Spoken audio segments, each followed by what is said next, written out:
نحمدہ ونصلی علی رسولہ الکریم اما بعد فاعوذ باللہ من الشیطان الرجیم بسم اللہ الرحمن الرحیم السلام علیکم۔ معزز سامعین گرامی، آج ہم آپ کے لیے وضو سے متعلق اہم مسائل اور ان کے جوابات لے کر حاضر ہوئے ہیں۔ بہت سارے لوگوں کو وضو کر لینے کے بعد کئی سارے شکوک و شبہات اور غلط فہمیاں رہتی ہیں۔ ان کو لگتا ہے کہ ان کا وضو ٹوٹ گیا ہے اور وہ بار بار وضو کرنے لگتے ہیں، جس کی وجہ سے وہ خود بھی الجھتے ہیں۔ آج کی یہ ویڈیو غور سے دیکھیے گا، ہو سکتا ہے آپ کے ذہن میں وضو سے متعلق کوئی سوال ہو تو اس کا جواب آپ کو آج مل جائے۔ سب سے پہلا اور عام سوال لوگوں کے ذہن میں یہ آتا ہے کہ وضو کر لینے کے بعد اگر کچھ کھا لیا جائے یا پھر پی لیا جائے، اس میں سگریٹ پینا بھی شامل ہے، تو کیا وضو ٹوٹ جاتا ہے؟ تو وضو نہیں ٹوٹتا، لیکن اگر آپ کچھ کھاتے پیتے ہیں تو پھر بہتر ہے کہ اچھی طرح سے کلی کیجیے تاکہ آپ کے منہ سے کسی قسم کی بو یا کھانے کا کچھ حصہ بوٹی یا روٹی وغیرہ منہ میں پھنسا نہ رہ جائے اور منہ بالکل صاف ہو جائے۔ دوسرا سوال ہے کہ اگر نہاتے ہوئے کلی نہیں کی اور ناک میں پانی نہیں چڑھایا تو کیا وضو ہو جائے گا؟ تو اگر آپ پہ غسل فرض تھا اور آپ نے کلی نہیں کی اور ناک میں پانی نہیں چڑھایا تو آپ کا غسل ہی نہیں ہوا، تو وضو بھی آگے نہیں ہوگا۔ لیکن اگر آپ پر غسل فرض نہیں تھا اور آپ ایسے ہی نہا رہے تھے، اس دوران آپ نے صرف وضو کر لیا اور نہا کے باہر آ گئے تو آپ کا وضو ہو جائے گا۔ وضو میں 4 فرائض ہیں۔ سب سے پہلے چہرہ دھونا، دوسرا کہنیوں تک ہاتھ دھونا، تیسرا چوتھائی سر کا مسح کرنا، چوتھا دونوں پاؤں دھونا، اسی طرح کلی کرنا اور ناک میں پانی چڑھانا اور ہاتھ دھونا، یہ وضو کی سنتیں ہیں۔ لیکن اگر غسل فرض نہیں ہے تو آپ صرف 4 فرائض بھی کر لیتے ہیں تو آپ کا وضو ہو جاتا ہے۔ تیسرا سوال کہ وضو کر لینے کے بعد نہاتے ہوئے یا کپڑے بدلتے ہوئے شرمگاہ پر ہاتھ لگ جانا یا نظر پڑ جانے سے وضو ٹوٹ جاتا ہے، تو ایسا نہیں ہے۔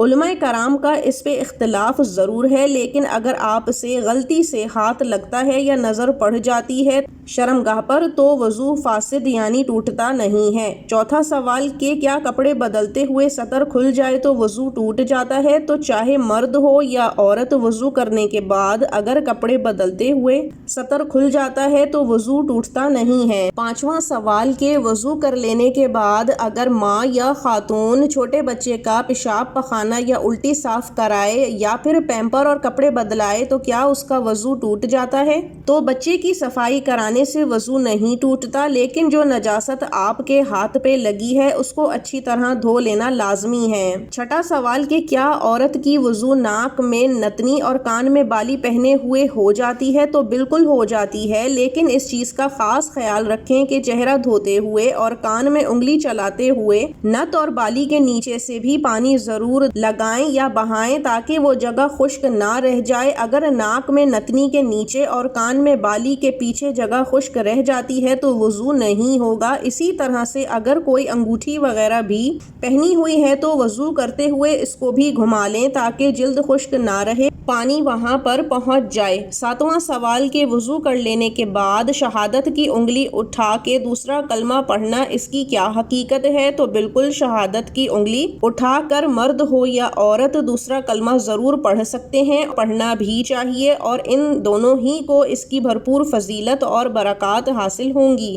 آٹھواں سوال کیا عورت میک اپ کرے ہوئے میں وضو کر سکتی ہے؟ تو بہتر یہ ہے کہ عورت وضو کر کے پھر میک اپ لگائے، اور اگر وضو ٹوٹ جاتا ہے تو میک اپ اتار کر پھر سے وضو کرے اور پھر میک اپ کرے۔ نواں سوال کیا ہاتھ اور پاؤں کے ناخن کاٹنے یا بالوں کو کاٹنے سے وضو ٹوٹ جاتا ہے؟ تو ایسے کسی بھی کام سے وضو فاسد نہیں ہوتا۔ دسواں سوال کہ اگر بچہ گود میں ہو اور پیشاب یا پخانہ نکال دے جو کہ گندگی اور نجاست کپڑوں پر لگ جائے یا پھر جسم پر لگ جائے تو کیا وضو ٹوٹ جاتا ہے؟ تو ایسا نہیں ہے۔ اگر بچہ پیشاب پخانہ یا الٹی کر دیتا ہے تو اس نجاست کو اپنے جسم اور کپڑوں پر سے ہٹا دیں، دھو دیں یا پھر کپڑے تبدیل کر لیں، لیکن وضو باقی رہتا ہے، ٹوٹتا نہیں ہے۔ معزز سامعین گرامی، یہ وہ 10 سوالات تھے جو روزمرہ کی زندگی سے وضو کے متعلق تھے کہ آپ کو جواب مل گیا ہوگا۔ ہم امید کرتے ہیں کہ اس سے آپ کو فیض بھی حاصل ہوا ہوگا۔ اب ہمیں اجازت دیجیے۔ وآخر دعوانا ان الحمد للہ رب العالمین۔ اللہ حافظ۔